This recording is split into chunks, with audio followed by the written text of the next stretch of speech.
Welcome to the first Recovering Cinderella podcast. My name is Keri Lauderdale Olson. I'm the host, and I am also the original Recovering Cinderella. I'm a certified professional life coach specializing in empowering women to build lives they love when happily ever after ends.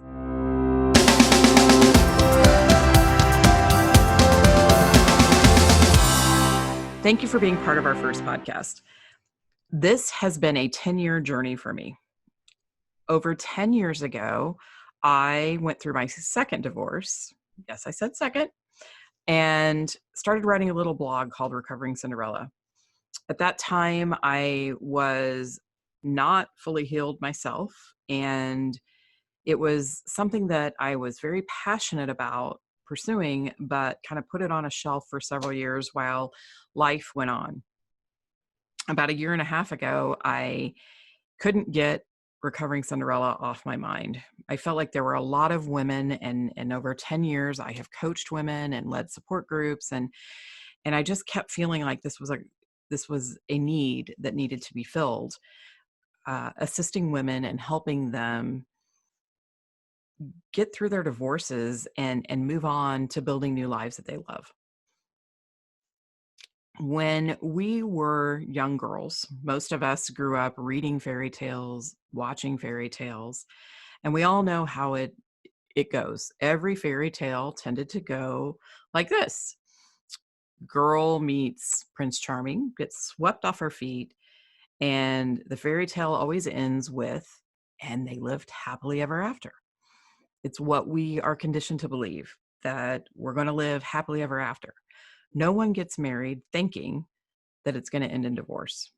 No one gets married thinking that it's not going to end happily ever after. Unfortunately, almost 50% of all marriages do end in divorce. They don't end in happily ever after. So what do you do when happily ever after ends and you think it's the end of your story? So 10 years ago, I went through my second divorce, and it devastated me.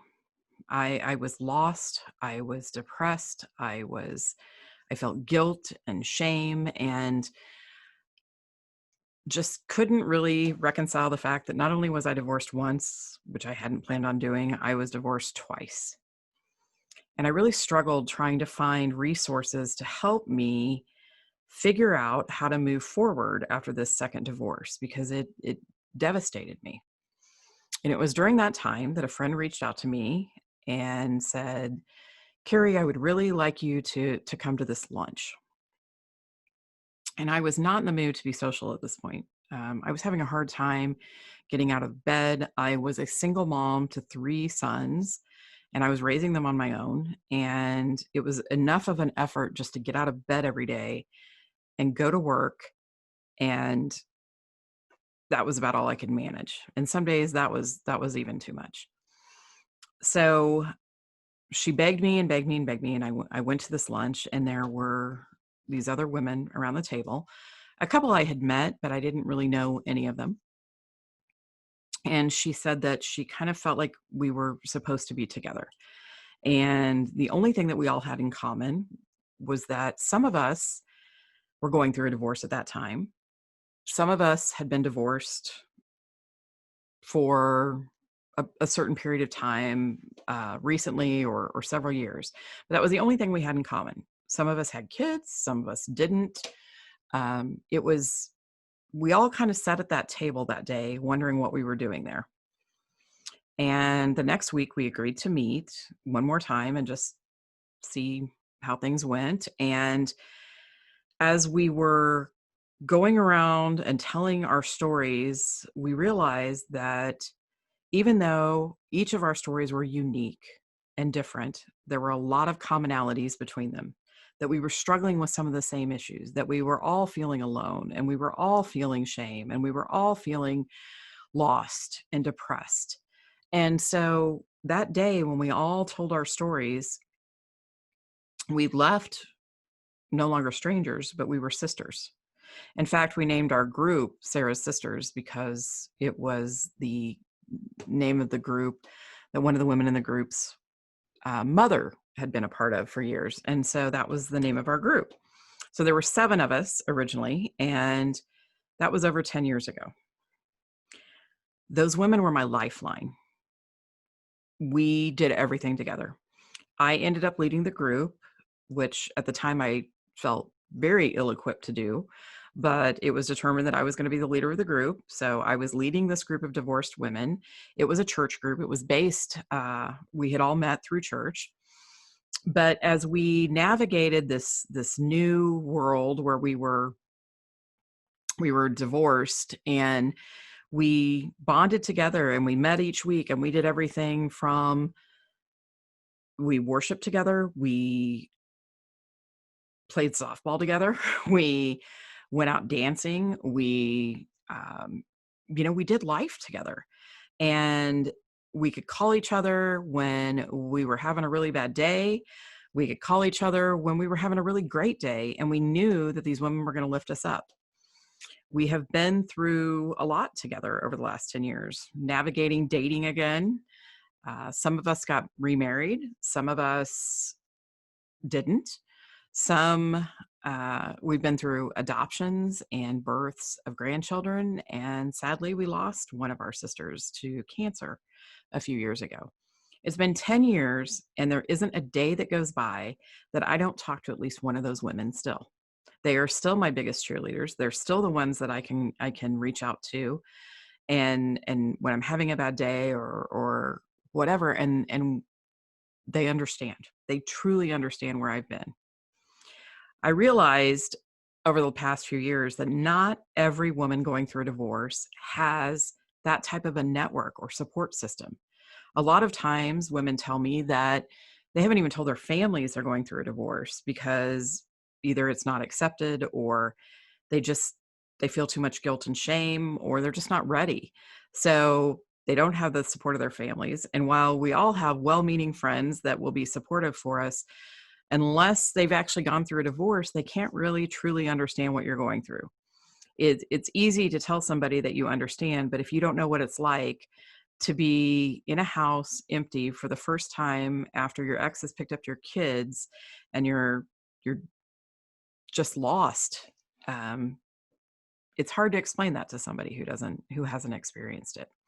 So part of my mission with Recovering Cinderella is to provide that kind of support and network and community for women who are going through a divorce to realize, number one, you're not alone. You're not alone. You're not the first one that's gone through it. And while your story is unique to you, there's other women out there who can help you get through it, who can help you understand that it's not just you that feels that way, and that what you're feeling is normal. And so that's part of my passion, is to help women understand that they're not alone, and give them resources that I desperately looked for when I was going through my divorces that I didn't find. And so that is my passion for Recovering Cinderella.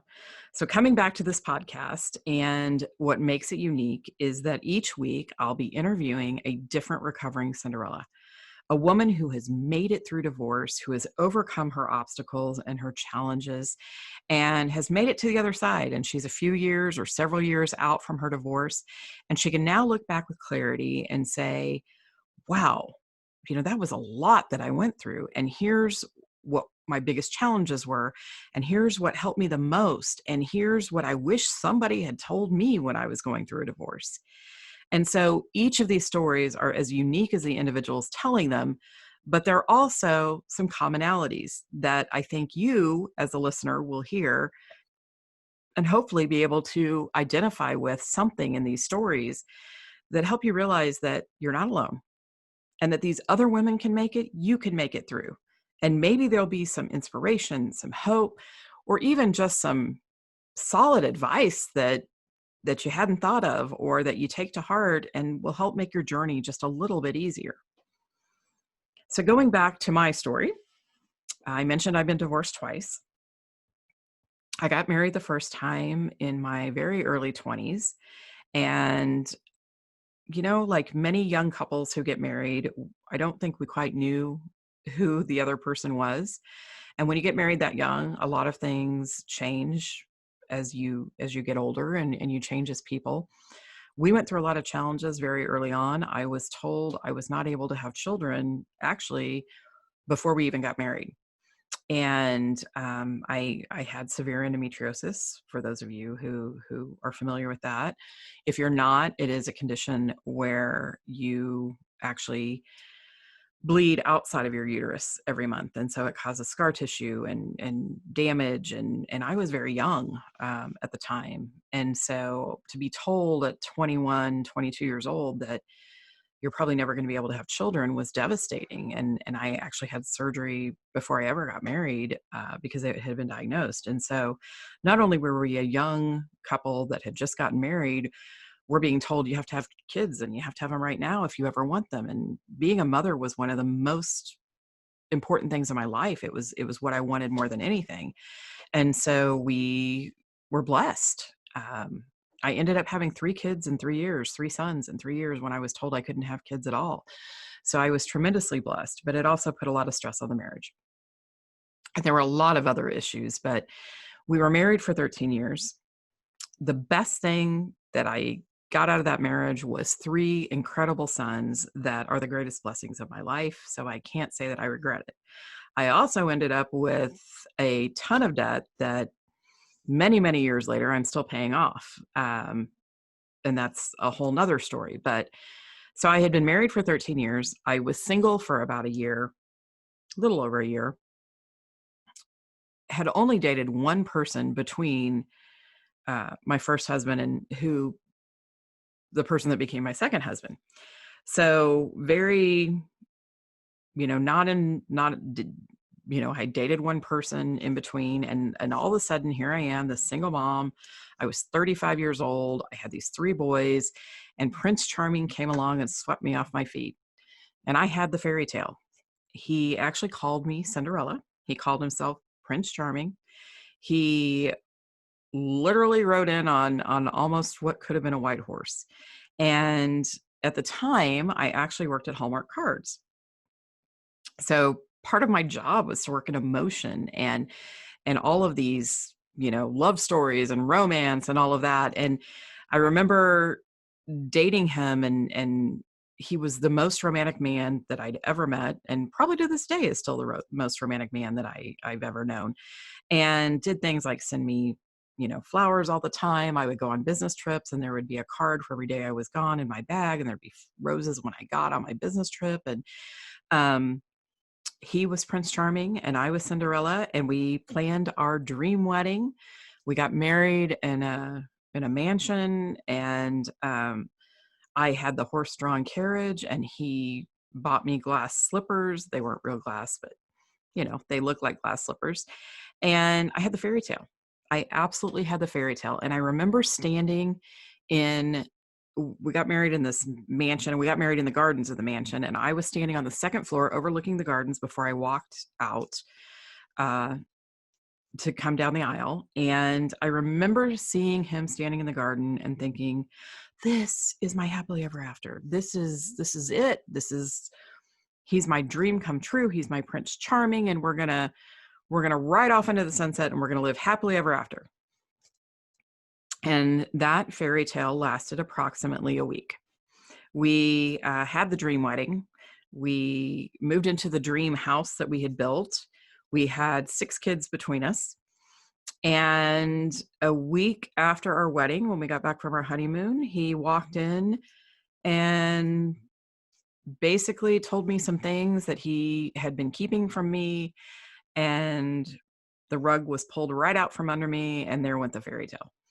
Now, granted, we all know fairy tales aren't true, and there's no such thing as a perfect person. But this whole marriage and everything that was set up for me was a lie, and it was based on a lot of lies. And as those lies came out over the course of 3 years, it was devastating, personally, emotionally, financially.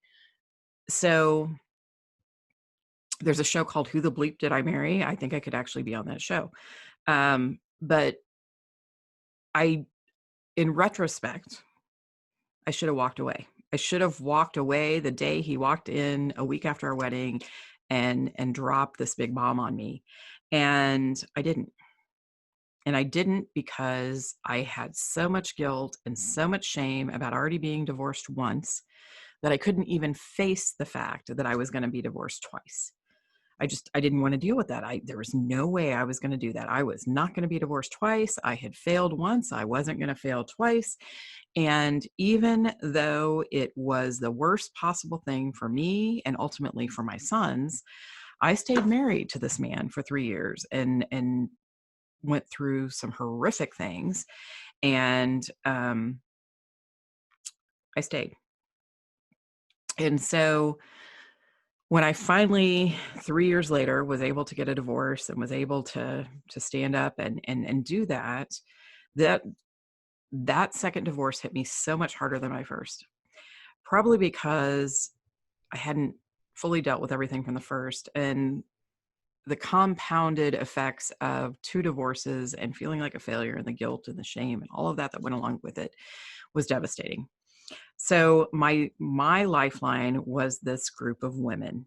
And before I found that group of women, and before I was actually led to that group of women, I had researched everything I could on divorce and how you get over this pain and how you start moving forward. And I couldn't find anything on it. And so as I started writing the blog 10 years ago, when I was going through my second divorce, what I kept thinking was, I want to be able to provide this community for women where they can connect and they can have the type of support that I had with my small support group.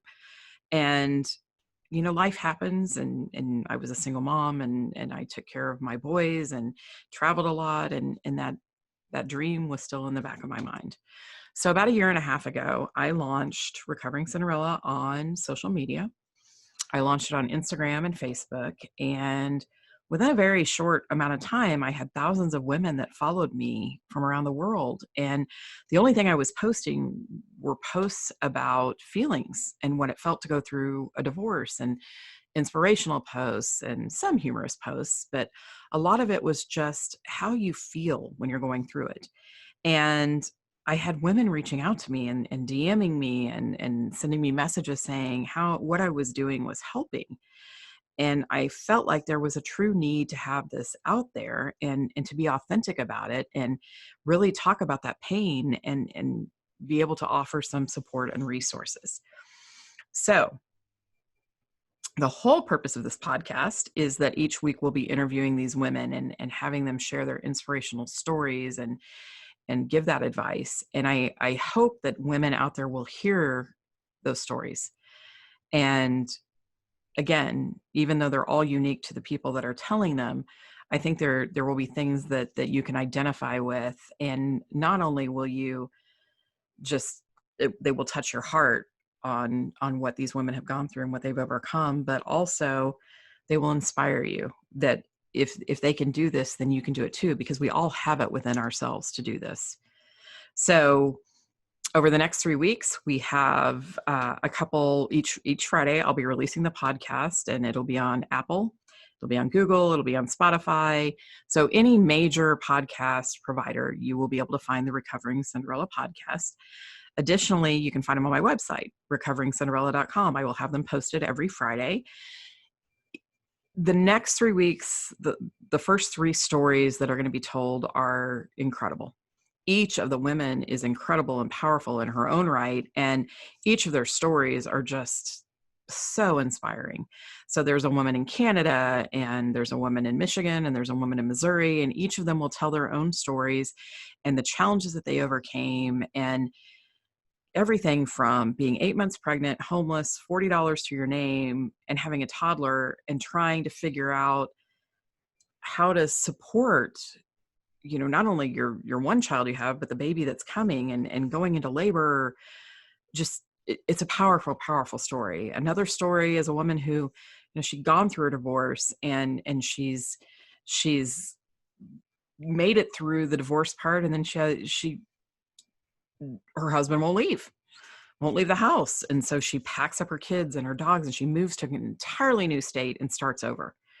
She doesn't know anybody. She takes a new job. She manages to create this new life for herself and her kids and her dogs.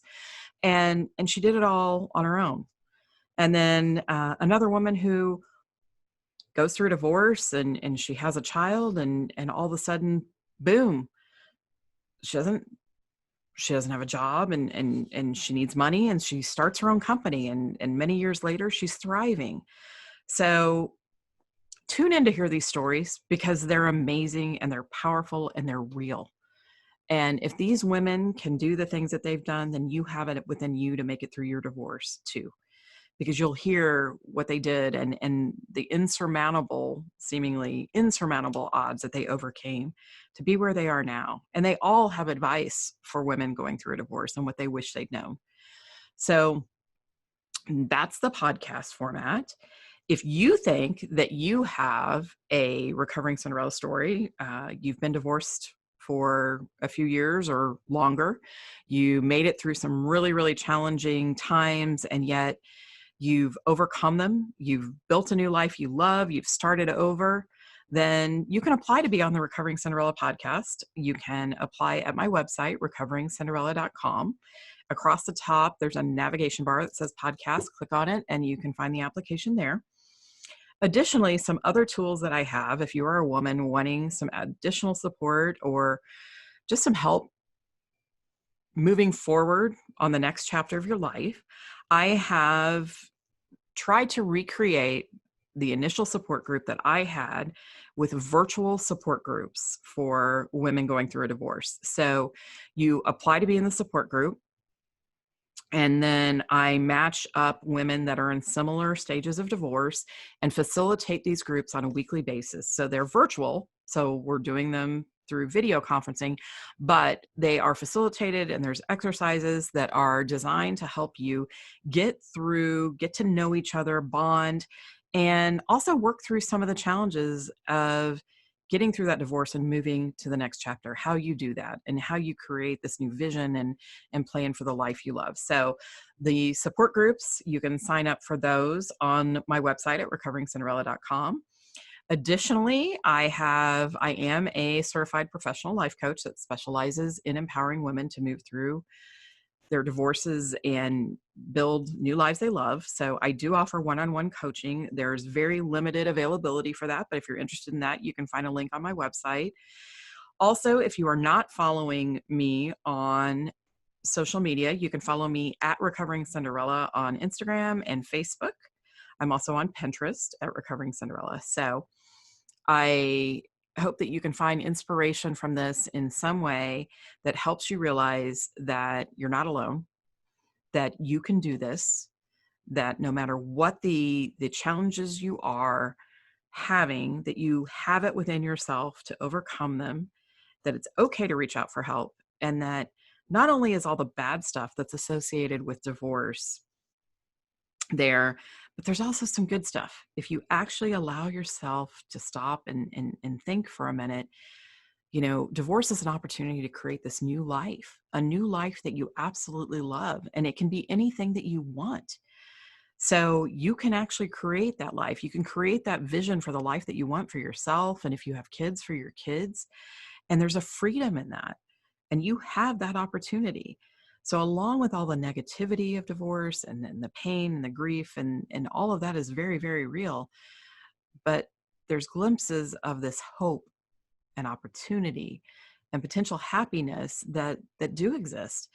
And as you listen to the podcast, you will hear these women talk about these new lives they've created that when they were married, they wouldn't have never dreamed of that this would be their life. And yet it is now. I'm doing things that I never, ever would have dreamed of doing when I was married. And so you can dream. You can still dream. You still have new dreams. You can still have the happily ever after. It just may look different. So tune in every week for the Recovering Cinderella podcast. I appreciate you being here and spending your time with me. And I hope to have you tune in every week because every week it will be a new story. So have a great week, beautiful. And remember, your story didn't end with your divorce. You are still writing it. And the next chapter is going to be even better than the last.